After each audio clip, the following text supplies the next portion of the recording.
Hams bio limited एक और Gujarat based company जो अपना आईपीओ लेकर आ रही है। एसएमई सेगमेंट में ये कंपनी अपना आईपीओ लेकर आ रही है। काफी छोटी कंपनी है बट प्रॉमिसिंग कंपनी लग रही है। बट ऐसा भी हो सकता है दैट किसी ने इस कंपनी के प्रमोटर्स को एक किस्म से चने के झाड़ पर चढ़ा दिया हो दैट आप एक काम करो, कंपनी का आईपीओ लेकर आ जाओ, वहां पर पैसे फ्री में मिलते हैं। उन पैसों पर ना तो आपको इंटरेस्ट देना होता है एंड जब आप उनको वापस करना चाहो वो आपके ऊपर है। वापस करने का भी कोई ऑब्लिगेशन नहीं है। तो इस चक्कर में क्या होता है दैट जो कंपनीज के भोले भाले प्रमोटर्स होते हैं वो एक किस्म से फंस जाते हैं। एंड अगर किसी प्रमोटर को फंसाया गया है तो फिर बाद में वो रिग्रेट करते रहते हैं दैट यार काश हम अपनी कंपनी का आईपीओ लेकर ही नहीं आते तो बेटर रहता। अब इस कंपनी के साथ कौन सा केस होगा वो हमको अभी पता नहीं चलेगा। ये हमको पता चलेगा कुछ टाइम बाद, जब कंपनी का आईपीओ आएगा, उसकी लिस्टिंग हो जाएगी एंड कुछ टाइम निकल जाएगा, उसके बाद हमको पता चलेगा दैट इस कंपनी का कौन सा केस है। खैर, अभी डिस्कस करते हैं इस कंपनी के बारे में एंड इसके आने वाले आईपीओ के बारे में। कहीं मत जाइए, चैनल को सब्सक्राइब कर लीजिए। सबसे पहले जानते हैं इस कंपनी के बारे में। हैम्स बायो लिमिटेड ये कंपनी एक गुजरात बेस्ड कंपनी है। 2007 से इस बिजनेस में है एंड आज की डेट में ये काफी छोटी कंपनी है। एंड जो ये कंपनी बहुत सारे प्रोडक्ट्स में डील करती है। आज की डेट में इस कंपनी के प्रोडक्ट पोर्टफोलियो में अप्रोक्सीमेटली 180 डिफरेंट प्रोडक्ट्स हैं। एंड जो ये कंपनी बेसिकली इन प्रोडक्ट्स की मार्केटिंग एंड डिस्ट्रीब्यूशन का काम करती है एंड कुछ प्रोडक्ट्स को ये कंपनी खुद बनाती भी है।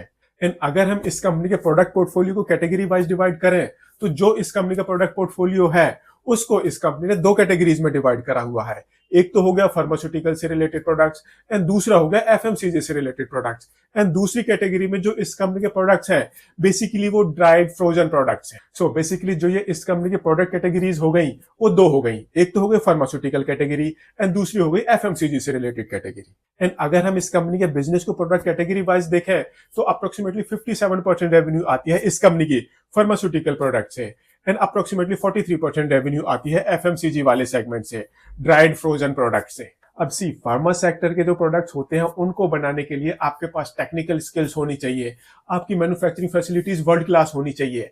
एंड ये कंपनी काफी छोटी कंपनी है तो बेसिकली जो इस कंपनी के फार्मा डिवीजन वाले प्रोडक्ट्स हैं उनकी ये सिर्फ मार्केटिंग एंड डिस्ट्रीब्यूशन का काम करती है। बट जो इस कंपनी के एफएमसीजी कैटेगरी वाले प्रोडक्ट्स हैं उनकी ये कंपनी मार्केटिंग डिस्ट्रीब्यूशन का काम तो करती ही है, साथ ही साथ कुछ प्रोडक्ट्स ये कंपनी मैन्युफैक्चरिंग भी करती है। एंड साथ ही साथ ये कंपनी इन प्रोडक्ट्स को अपने ब्रांड नेम के अंदर भी मैन्युफैक्चर करती है एंड कॉन्ट्रैक्ट मैन्युफैक्चरिंग भी करती है।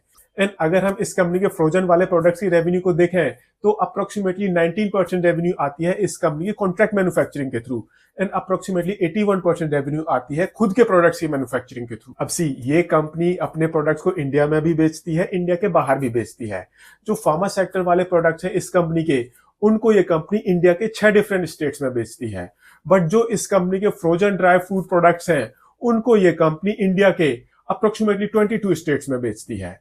एंड ये कंपनी अपने प्रोडक्ट्स को एक्सपोर्ट करते हैं countries like US, UK, Australia, Europe, Africa and UAE जैसी कंट्रीज में।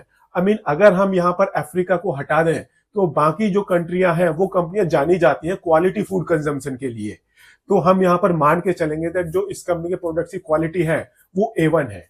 अब जैसा कि मैंने पहले भी बताया था दैट ये कंपनी ज्यादातर केसेस में जो इस कंपनी के प्रोडक्ट्स हैं उनकी मार्केटिंग एंड डिस्ट्रीब्यूशन का काम करती है। तो आज की डेट में इस कंपनी के मोर देन 50 डिस्ट्रीब्यूटर्स हैं एंड ऐसे ही ये कंपनी इन प्रोडक्ट्स को ऑनलाइन भी बेचती है। ऑनलाइन ये कंपनी अपने प्रोडक्ट्स को बेचती है Amazon, Flipkart and Jio mart, इस तरह के काफी सारे प्लेटफॉर्म्स हैं जहां पर ये कंपनी अपने प्रोडक्ट्स को बेचती है। तो अब आपको इस कंपनी के प्रोडक्ट्स के बारे में, इस कंपनी के बिजनेस के बारे में समझ में आ गया होगा। एंड जो ये कंपनी है ये फार्मा सेक्टर के प्रोडक्ट्स को बेचती है under hams brand name. And जो इस कंपनी के दूसरे सेगमेंट के प्रोडक्ट्स हैं, ड्राई फ्रोजन फूड प्रोडक्ट्स हैं, उन प्रोडक्ट्स को ये कंपनी बेचती है फिजी इजी ब्रांड नेम के अंदर। तो आई एम प्रीटी श्योर अब आपको समझ में आ गया होगा दैट जो ये कंपनी है क्या काम करती है, किस तरह के प्रोडक्ट्स में डील करती है एंड जो इस कंपनी का प्रोडक्ट पोर्टफोलियो है वो कितना बड़ा है। बट अगर हम इस कंपनी के फाइनेंशियल्स देखते हैं तो वो कहीं ना कहीं वो इस कंपनी के बिजनेस प्रोफाइल को जस्टिफाई नहीं करते। बिकॉज अगर हम इस कंपनी के फाइनेंशियल्स देखते हैं तो ये कंपनी हमको काफी छोटी कंपनी नजर आती है। तो एक काम करते हैं, इस कंपनी के ये फाइनेंशियल्स का चार्ट देखते हैं।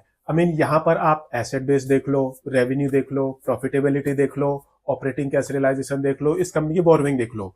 अगर हम करोड़ में बात करें तो ये सब कुछ सिंगल डिजिट में है एंड प्रॉफिटेबिलिटी तो ये लैक्स में है। दैट मींस करोड़ में अगर बात करते हैं तो फिर वो पॉइंट्स में आ जाती है। मार्च 2022 में कंपनी का एसेट बेस था 3.64 करोड़ रुपीस का। ये इस साल के अक्टूबर 2024 तक बढ़कर 6.44 करोड़ रुपीस का है। इस कंपनी की जो रेवेन्यू है ये मार्च 2022 में 5.35 करोड़ रुपीस की थी। अगले साल ये 5.59 करोड़ रुपीस तक पहुंची है। मार्च 2024 में 6.5 करोड़ रुपीस तक पहुंची है एंड इस साल टिल अक्टूबर 2024 ये 4.36 करोड़ रुपीस की है।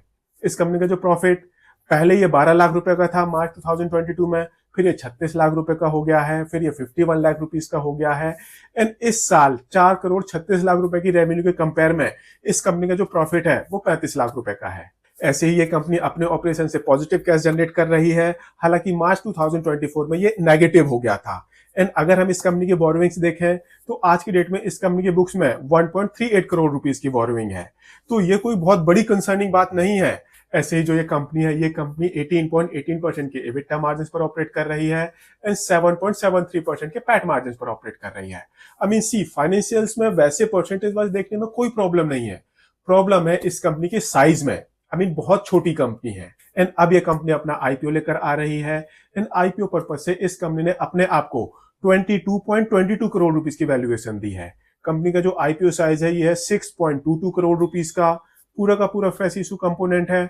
51 रुपीस का एक शेयर है, 2000 शेयर्स का लॉट साइज है एंड इस हिसाब से जो आपकी मिनिमम इन्वेस्टमेंट होगी ये होगी 1,02,000 रुपीस की। 13 दिसंबर को आईपीओ ओपन होगा, 17 दिसंबर को आईपीओ क्लोज हो जाएगा एंड 20 दिसंबर को इस कंपनी की लिस्टिंग होगी एंड इस आईपीओ के थ्रू जो भी पैसे इस कंपनी के पास आएंगे उन पैसों का यूज करके ये कंपनी कुछ मशीनरीज परचेज करेगी, कुछ ये कंपनी कुछ ब्रांड बिल्डिंग में पैसे यूज करेगी, एक किस्म से एडवर्टाइजमेंट करेगी अपने ब्रांड की अवेयरनेस बढ़ाने के लिए एंड थोड़े से पैसे यूज होंगे जनरल कॉर्पोरेट पर्पसेस के लिए, आईपीओ से रिलेटेड एक्सपेंसेस के लिए। तो फिर क्वेश्चन आता है क्या आपको इस कंपनी के आईपीओ को सब्सक्राइब करना चाहिए या नहीं। तो यहां पर मैं आपको बता दूं आपको इस तरह की कंपनी के केस में एक्सट्रीमली केयरफुल हो जाना चाहिए। बिकॉज अगर कोई इतनी छोटी कंपनी अपना आईपीओ लेकर आ रही है तो अगर आप उस कंपनी के प्रमोटर्स को पर्सनली जानते हो तभी इन्वेस्ट करो, अदरवाइज दूर हो जाओ। बिकॉज अगर हम इस कंपनी का आईपीओ साइज देखें, मिनिमम एप्लीकेशन साइज देखें तो आप गैस कर सकते हो दैट इस कंपनी के जो नंबर ऑफ शेयर होल्डर्स हैं वो कितने होने वाले हैं। तो कहीं ना कहीं इस तरह की केस में जो ये शेयर होल्डर्स होते हैं वो एक किस्म से फंस जाते हैं। मार्केट में इस तरह की कंपनीज में लिक्विडिटी नहीं रहती एंड सी ये बहुत छोटा आईपीओ है एंड जब भी इस तरह के आईपीओ आते हैं एक ऐसे टाइम पर जब एक किस्म से आईपीओ की बाढ़ आ रही होती है तो इस तरह की कंपनीज को काफी अच्छा सब्सक्रिप्शन मिलता है, उनकी बम्पर लिस्टिंग होती है, बट बाद में जो लोग होते हैं वो ऊंचे प्राइस पर एक किस्म से इन कंपनीज के अंदर फंस जाते हैं। मैं इस कंपनी के आईपीओ में इन्वेस्ट नहीं करूंगा। आप अपना डिसीजन थोड़ा सा सोच समझ कर लें एंड इन्वेस्टमेंट एडवाइजर से कंसल्ट करने के बाद लें। बिकॉज इस तरह के जो आईपीओ होते हैं वो हाई रिस्क की कैटेगरीज के आईपीओ होते हैं। एंड अगर आपको ये वीडियो पसंद आया हो तो इसको लाइक शेयर जरूर करें एंड चैनल को सब्सक्राइब करें।